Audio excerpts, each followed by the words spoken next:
I've got a roundup of a handful of news stories kind of happening throughout comics, as they do.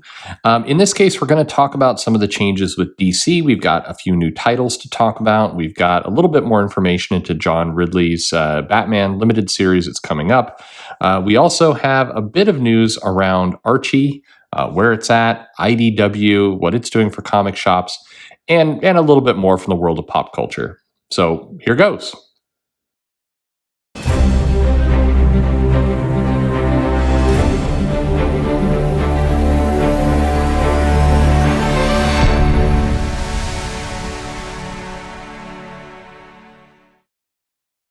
Hey everybody, this is Perch. I don't know if people like these kind of news roundups as ways to just kind of communicate a bunch of things. In a lot of cases, I think like I could stretch this out and do an 8-minute video on some of these topics, but I would just be repeating the same thing over and over again and almost too much analysis. So I prefer to put it all in once.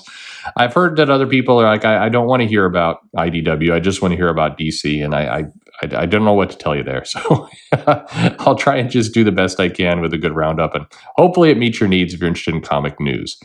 So first off, in the world of DC, there's a handful of things. I think the kind of bigger news that's been circulating over the last couple of weeks is John Ridley coming in to do a Batman limited series, and it featuring a person of color, or in this case, a Black African-American male, Luke Fox, who is currently Batwing and had his own series during the New 52, but that appears, 99% sure that is going to be the Batman in that series.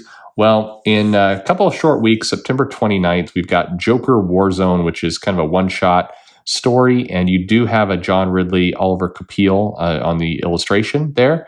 That looks a little rough, by the way. I'm a very big fan of Oliver Capil, and the preview pages that we've seen look a little, I don't know, like he's being rushed, or I'm not sure. It's not the usual quality that I've seen out of him, but perhaps it's going to turn great in the end. The preview pages that we have seen haven't been the most dynamic, certainly. So it's not like we're really seeing his chance to shine. But this will feature a Luke Fox story and kind of the overall Lucius Fox family. Of course, Lucius Fox was heavily involved in Joker War, and it's set that this is a precursor. So if you're a collector and you're interested in getting on board with John Ridley's Batman Limited series, you'll want to pick Joker Warzone up because it'll have 3 stories in it, and one of those is by John Ridley and is kind of a lead-in to supposedly what we're getting. If I'm speculating here, it feels like following the Joker War, Bruce Wayne, Batman's going to need some chance to recover. I think it feeds into the next story is Alfred back? Well, in a sense, he is. Alfred is back in the title, but he's more of a dream kind of mentor character. Bruce Wayne is kind of hallucinating and seeing him, and it's kind of like his inner voice. It's like the Jiminy Cricket of Batman. And it feels like at the conclusion of Joker War, Bruce Wayne being pushed to his limits is going to need to take a break and maybe just kind of unwind a little bit, sort out his head. He does have Alfred in his head, so what all that looks like and feels like, and this is going to require somebody to keep the lights on and make sure that Gotham doesn't descend into craziness following the Joker War and the destabilization. And so maybe that is where we get Luke Fox as taking on the mantle for a period of time. Unsure. That kind of feels like if I'm a betting man, that's the safe bet. I'm sure it may be more complex than that. But the other DC title to talk about is DC has announced Wonder Women of History.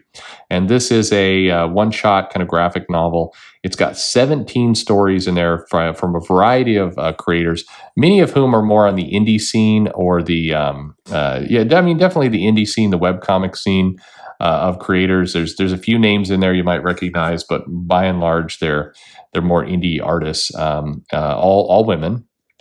And this is basically, I think, all women. It looks like all women.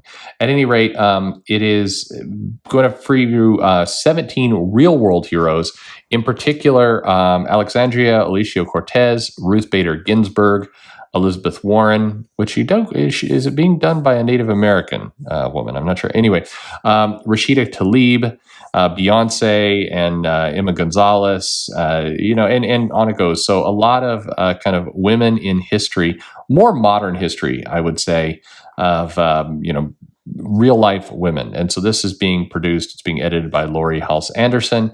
And this is, like I said, it's a graphic novel. It's coming out in December. And I think from what we can tell with DC, and this was happening long before Daniel Cherry, by the way, before people jump on that, it feels like we're going to get every 2 months or so in pretty continual regularity, them pushing into this market of YA and people of color. I'm sure there are LGBTQ issues and that kind of thing. I think they're going to be producing regular graphic novels, trying to reach that market.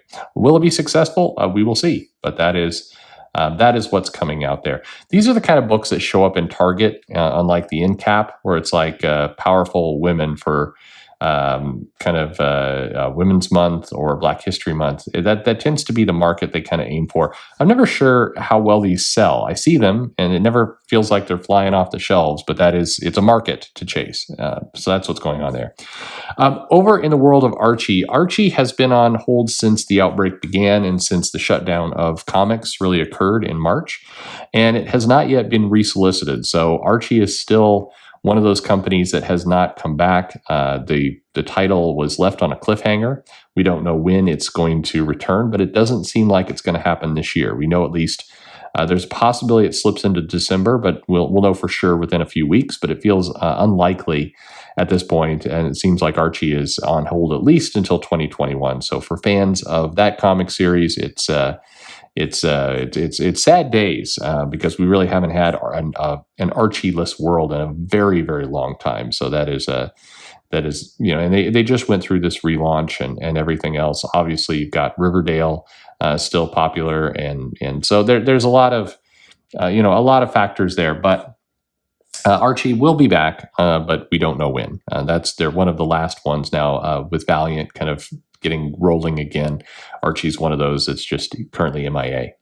Another independent company, IDW. So IDW has made the announcement that they are extending full returnability for all titles throughout the entirety of 2020. So for the entire rest of the year, you get full returnability from IDW, which is a nice move, a strong move. I appreciate them doing it, a lot.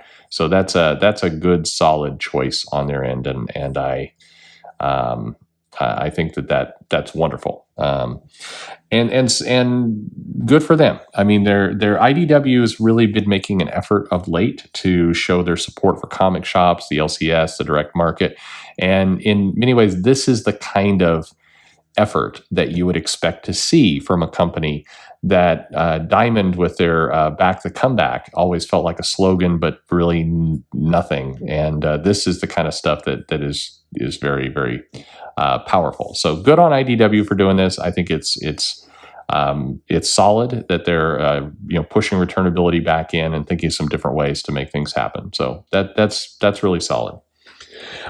Finally, over in Marvel, September 9th, so next week, we do get Wraith. That's a fan favorite character from way back in the Annihilation days, but they really haven't done much. Wraith is going to be on the hunt for Null, and this is a prelude to King in Black, which is coming in December in a big way in Marvel. That's going to be their big crossover, which, with Empire just ending, it kind of you boggles the mind how many tie-ins are going to get to this. It feels like King in Black is going to be a lot. This may be the final event excess that we've got out of Marvel. I just picture this as being well over 50 issues in crossovers and everything else by the time it's all done. I hope I'm wrong. That's purely a prediction, but it feels like it's heading that way.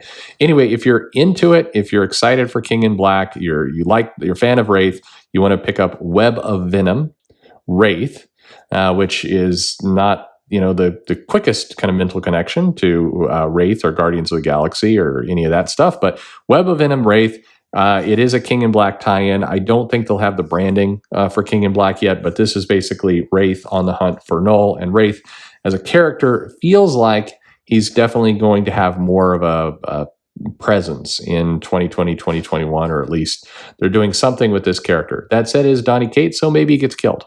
Who knows? We'll find out. Finally, outside of comic news, two little bits to talk about. The Eternals as a movie is, coming out next year. It's definitely one of those ones that Marvel's trying to put a big foot forward to kind of get the MCU back restarted again. Black Widow is really feeling like an aftermath to the MCU, and from all the leaks and the spoilers, it doesn't really seem like there's any kind of big moments in there that's going to set up a phase 4. It, hopefully a solid movie for Black Widow, but not really teasing what the future can be. Eternals looks to be being a lot more of a Black Panther style film. Huge scope of sets and everything else. And from what I'm seeing, what I'm hearing, I think whether you're into the series or not, it's a new property. It does sound like it's going to be visually pretty, awe-inspiring. It's going to be some crazy visuals to look at, and Marvel's certainly hoping to catch the Guardians of the Galaxy kind of lightning in a bottle again with that. And then, somewhat related to pop culture, but it's worth mentioning, Star Trek Discovery. And there will be lots of videos made just about this topic, but I want to throw this out there for what it's worth. They are making a lot of noise about casting the franchise's first non-binary and transgender characters. That series returning October 15th. The issue I have with this is that Star Trek as a franchise has dealt with non-binary characters before, like a lot before. Now you might say, well, they're aliens, and yes, they were, but I think so are the Discovery characters as well. I mean, it's not. So I'm not sure. What always confuses me about this stuff is you had this this moment, you had this victory like 20, 30 years ago. And so if anything, I think it's better to brag about being a trendsetter like we were doing it way back when. We've always been progressive and had this stuff going on. Rather than make a big deal about it now. But I am reminded that Star Trek, when they had Discovery, there was all these articles, and they were doing some press around finally having the first female captain to the ship. And it's like, Voyager would like to have a word with you. I mean, why don't you take the win? Like whether or not this is important to you or not is up to you. But if you legitimately did these things before, wouldn't you want credit for that? Like, isn't it cooler to say for 30 years we've been cool and on the forefront of this stuff rather than in 2020 kind of say, oh yeah, we did it too, along with like dozens of other properties? It's like, hey, good news, you're following Steven Universe in bringing these characters out. Or you could say, hey, screw Steven Universe, we had this back 30 years ago. I think the second one's more powerful, but I mean, what do I know? I'm clearly not in marketing. Anyway, these are the stories that are going on today. Hey, do you have any questions on these? Anything you're particularly looking forward to? Let me know in the comments below. Like, subscribe, click the bell for notifications. Most importantly, though, as always, thanks for listening.